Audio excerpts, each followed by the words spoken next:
With a major selection of the looks your kiddos love starting at just $4 in the Walmart app, a new school year means a stylish new them. Who knew? Find skater skirts and Crocs that say, I'm casual but cool. Sparkly sneakers that say, it's my classroom, you're just learning in it. And preppy polos that say, I'm the teacher's pet, even if they're mommy's menace at home. Find their favorite styles starting at just $4 in the app. The Walmart you thought you knew is now new. Ryan Reynolds here from Mint Mobile. With the price of just about everything going up, we thought we'd bring our prices down. So to help us, we brought in a reverse auctioneer, which is apparently a thing. Mint Mobile Unlimited Premium Wireless. How to get 30, 30, bit to get 30, bit to get 20, 20, 20, bit to get 20, 20, bit to get 15, 15, 15, 15, just $15 a month? Sold! Give it a try at mintmobile.com/switch. Upfront payment of $45 for 3-month plan, equivalent to $15 per month required. New customer offer for first 3 months only. Speed slow after 35 gigabytes if network's busy. Taxes and fees extra. See mintmobile.com.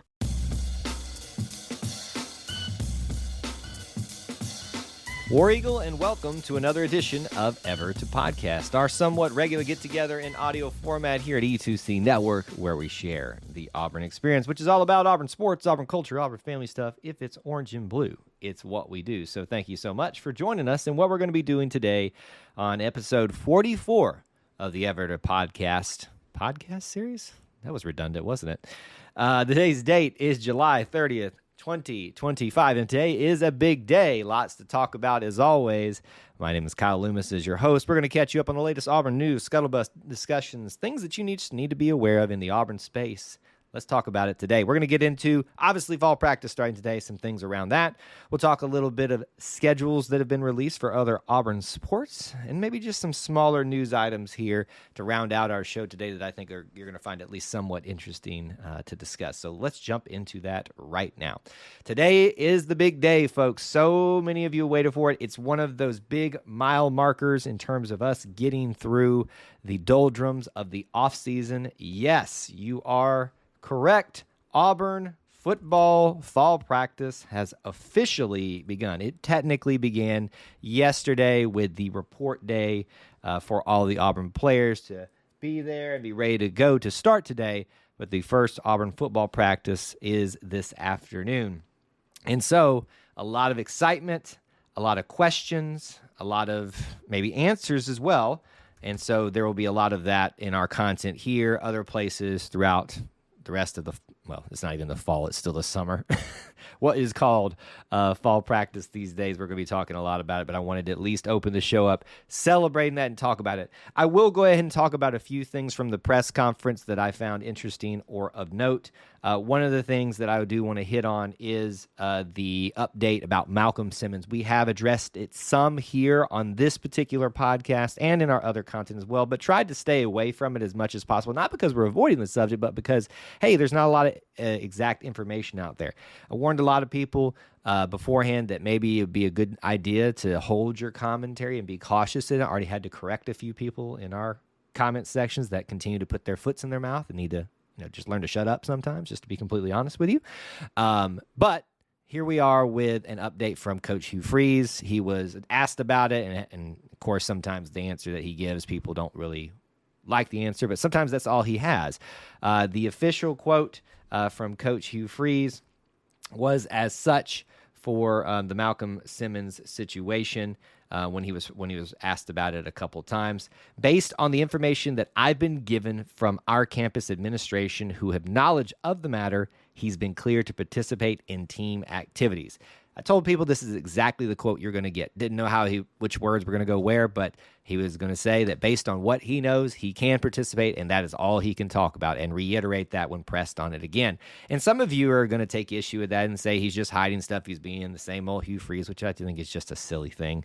But it's really the reality of the situation. He can only go off of what he is allowed or told to do based off of the administration, and they have given clearance for that. So if you're not happy with him being cleared to play, you need to take it up with higher issues than that. This is not on Hugh Freeze. He has to get the okay to actually let him practice. Now, there's still hearings and stuff out there that need to take place, and we'll find out more information. Others are writing articles about it now with information that they're reporting. Certainly go out and see those things, but just everybody take a step back for a second and just let this thing play out, and then we'll get the facts and make judgments from there. But I am happy that he gets to participate because I want him to succeed and have a good future, but I also want to make sure that we've done right by everybody involved in the situation. So that's why we've been holding this and not really diving too much into it without some hardcore facts. That's probably the biggest thing from the press conference. Obviously, there were a lot of questions about injuries and things like that. Jeremiah Cobb apparently has a fractured either finger or hand or something that will limit him in some ways, but not too much in fall practice. And it sounded like, for the most part, most of the injury situations were pretty good going into fall camp. Even Champ Anthony was apparently cleared to practice. And you remember his horrific injury that he had last year during the middle of the season.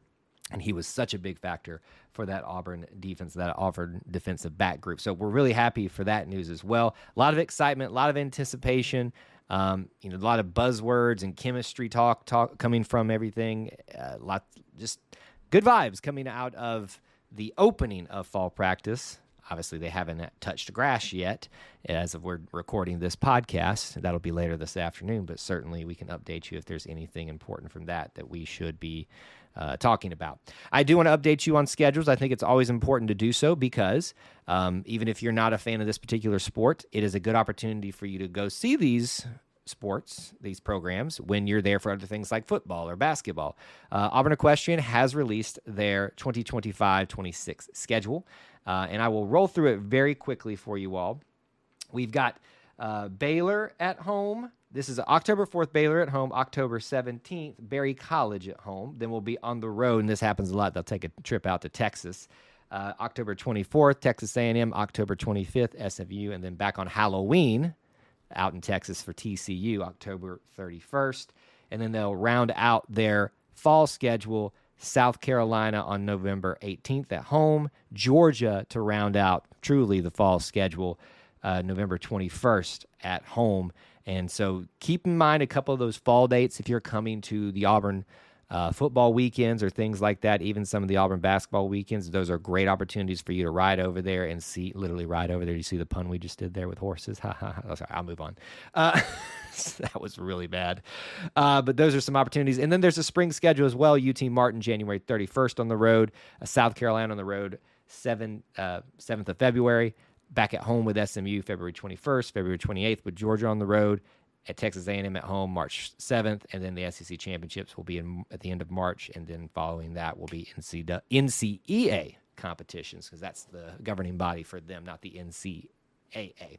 So keep that in mind. Try to come out. It's always a fun time out there. We'll be out there some. I hope to see you there for Auburn Equestrian. It is something that you should be taking part in and getting aware of if you're going to value the whole Auburn experience. I also want to talk about something that's kind of fun and silly. As has been the case, we've been updating you on some small basketball stories throughout this. Apparently, Keyshawn Hall is going to have a podcast. And if you know Keyshawn Hall, he's one of the new transfers in from men's basketball. I've already kind of gathered, and I think most of you have as well, that follow his recruitment, things like that. He's a bit of a character, and he's very funny, so it seems like he's going to be the guy to certainly have as a podcast. I'm a big fan of all Auburn creative teams, but they do such a great job on the basketball team as well. With Stephen Leonard and his crew. And so the fact that they're going to be producing a podcast, this feels a little bit like Chilling with Dylan, if you remember that, and if you really like those video segments, although this looks like they're going to utilize that podcast studio they have on site to do that type of thing. So this could get pretty interesting. There's already a blooper reel out if you have not seen it already. I would highly, highly recommend that you go out and check that out because, it even said, we're going to do a podcast, maybe. You could tell it was probably a rough start for him and getting used to the old podcasting thing.